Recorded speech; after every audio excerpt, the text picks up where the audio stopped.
Hello guys! Once again, welcome back muli sa ating channel. Panibagong araw at panibagong reaction video. Di pag-uusapan. Kamusta mga Mikri supporters? Ay, wala na palang Mikri supporters guys. Dito nga po sa ating reaction video, nagsalita nga po si Krista. No? Nagsalita na si Krista na hanggat maaari, please, huwag na po kayong umasa pa na magbabalik ang Mikris. So sa mga nagagalit dyan, naiintindihan naman po yan ni Krista. Kung kayo ay aalis dahil yun na nga, wala na talagang Mikris, kung ayaw nyo talagang, sabi kasi ni Krista dito sa vlog na to, kung ayaw nyo siyang suportahan, if ever man na magkaroon siya ng panibagong love team, so willing naman po siyang tanggapin yon if ever man naiiwan nyo siya.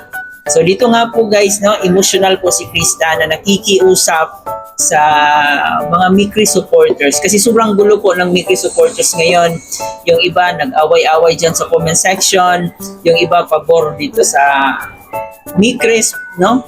Yung iba is pabor naman po sila if ever man nabibigyan ng panibagong love team si Krista. So samot-saring opinion po talaga. Kaya ang nangyari, nag-away-away dyan sa comment section. Kaya ngayon, ito guys, panoorin po natin at pakinggan po natin ang explanation po dyan ni Krista. So mamaya atin pa yung pag-uusapan, pero bago ang lahat, shoutout muna tayo sa ating ama ng Kalingap, Kuya Bal Santos Matubang, Ate Edna Vlog and Kalingap Rob. Suportahan po natin ang mga Keyboys, Kalingap partners, mga charity vloggers sa Pilipinas sa tumutulong sa ating mga kabayang may hirap. Huwag natin kalimutan. At syempre, nandiyan rin po yung makasama ating Kalingap reactor, suportahan po natin. At ako po guys, no? Ito po yung lingkod Fluid TV. Baka naman huwag kalimutan mag-subscribe, paki-like and share na rin ang ating video at paki-turn notification bell para laging updated every time na mag-a-upload po tayo. So ngayon nga po guys, huwag na natin patagalin pa ito kasi emotional po talaga si Krista. No? Siya po ay nakiusap sa mga Mikri supporters na hanggat maaari tanggapin na po natin. So ito po yung guys, yung paliwanag niya. Panoorin na natin to. Ang tawag dito, kumbaga, nai-issue po ngayon, lalo na sa dating may Yan ang gusto ko kay Krista. Talagang ano na siya, direct to the point. Yes, opo. Kumbaga, may mga hindi po pagkakaintindihan na hindi man na ilalabas sa camera po. Pero sana po dun sa mga nagbibigay ng issue po, sana po kumbaga, antayin po natin yung mga, kumbaga, parang maging go with the flow na lang po tayo, ganun. And dahil nga ayun nga po, Support na lang. Yes, support na lang po sa boat. Opo. Minsan kasi, nasusobra na kasi minsan sa mga nasasabi sa outside na nung vlog natin. Nabawa, sa mga live, ganon. Kaya nagkakaroon ng mga speculation, mga kuro-kuro, ano ba talaga. Kumbaga, labas na yun sa mga sa vlog natin, di ba? Yes. Ang vlog naman natin, iba naman sa outside world, sa personal life natin. Anyway, ikaw Ate Ligaya, ano masasabi mo? At yun nga, total, nabanggit ka naman na niya. May gusto ka bang sabihin? Ikaw pala talaga? Ikaw, Krista talaga, ah.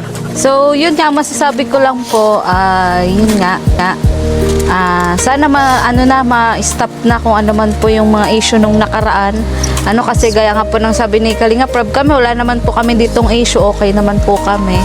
At yun nga, sana suportahan natin yung kung ano yung vlog ni Kalinga Prab. Doon po tayo magbase lang, doon po tayo mas sumuporta po. Kasi lahat naman po ng ginagawa ni Kalinga Prab ay para kay Krista. At pagdating naman po sa mga personal po naming buhay, hanggat maaari nga po, yun, kahit pa paano gusto rin po namin magkaroon ng kumbagay privacy po. Kaya yun, nakikiusap din po ako sa mga supporters, viewers na yun nga. Kasi marami na rin po bagang problema ang Kalingap. Ayaw na po namin madagdagan. Guys, huwag niyo pong masyadong stress si Ate Ligay at buntis po ito. Minsan may nababasa talaga ako, Ate Ligay, kung inaatake nila. Ako nga. Grabe naman yung mga yan. Gumagawa kasi talaga ng mga issue, sila na lang. Bakit sila nagalit kay Ate Ligaya? Yun ang pinagtataka ko. May mga sponsor, ayaw si Ate Ligayang isama. Yun ang pinagtataka ko. Wag naman ganun kasi unang-una, walang Krista kung wala si Ate Ligaya, di ba? Yun nga. Salamat po. Nagkataon lang talaga na wala tayong kasi na-end na talaga yung Mikris. Kayo po, ano may katanungan ba kayo sa pagtatapos ng Mikris? Tsaka isa po pala kuya, sana po maintindihan po ng mga supporters na ginagawa lang ni kuya or in-stop ni kuya.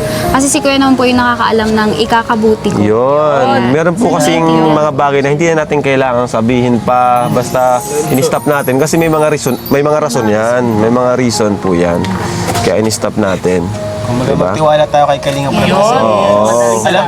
Alam po ni Kalinga Prab ang ginagawa niya. Opo. Siyempre, in the first place, lumapit tayo kay Krista para tulungan siya, para mabago yung buhay niya. Oo, malay mo may bagong kalab team si Krista. Malay mo, nagka-camera. Malay mo, andito ngayon. Itanong natin kay Krista yan. Kung willing ba siya? Ay, may tanong. Kung willing ba siya na... Ayo, tama. Magandang tanong ni Norman. Yung practical na lang din naman po tayo. So, syempre, una-una po, trabaho naman.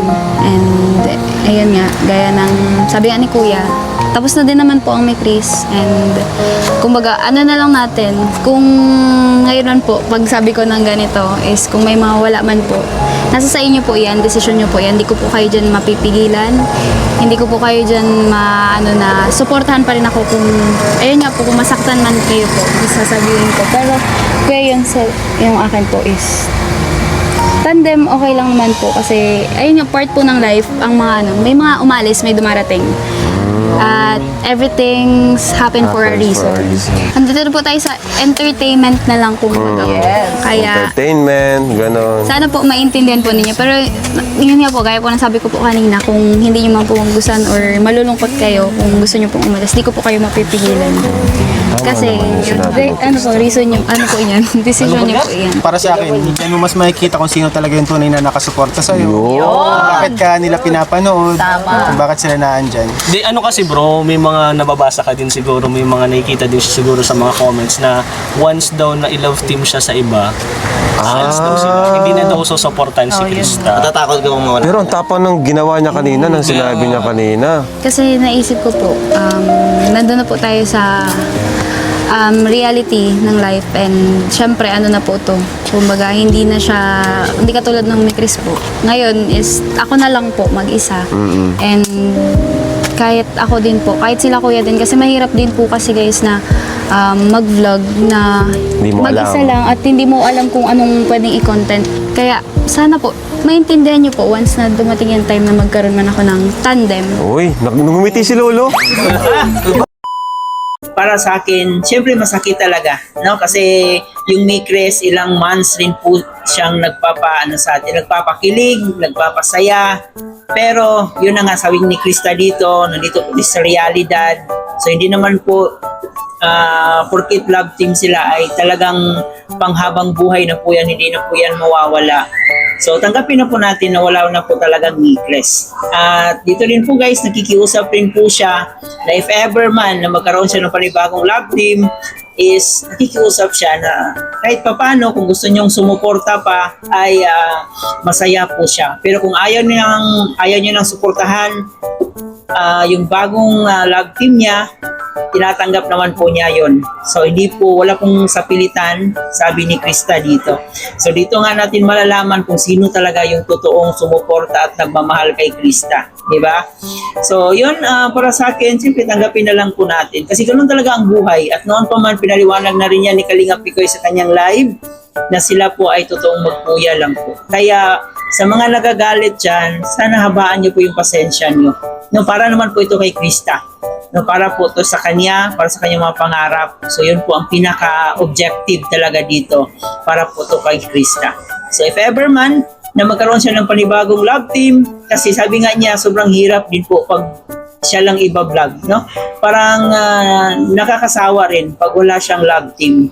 So, hindi man niya sinabi dito na meron na pong panibago siyang love team, pero parang ganun rin po. No? Parang gusto rin niya magkaroon ng panibagong love team. Kasi tulad ng sinabi niya, mahirap po talaga pag siya lang yung iba-vlog ni Kalinga Prab. So, hindi natin alam kung ano yung eco-content niya, kaya mahihirapan po talaga sila. So, sana ay maintindihan po natin yung side ni Krista, no? Na suportahan pa rin natin kahit meron siyang panibagong love team. So yan lang muna guys ang ating reaction video. Kalimutan mag-like and share. Ito po yung host na si Chloe TV. Thank you for watching.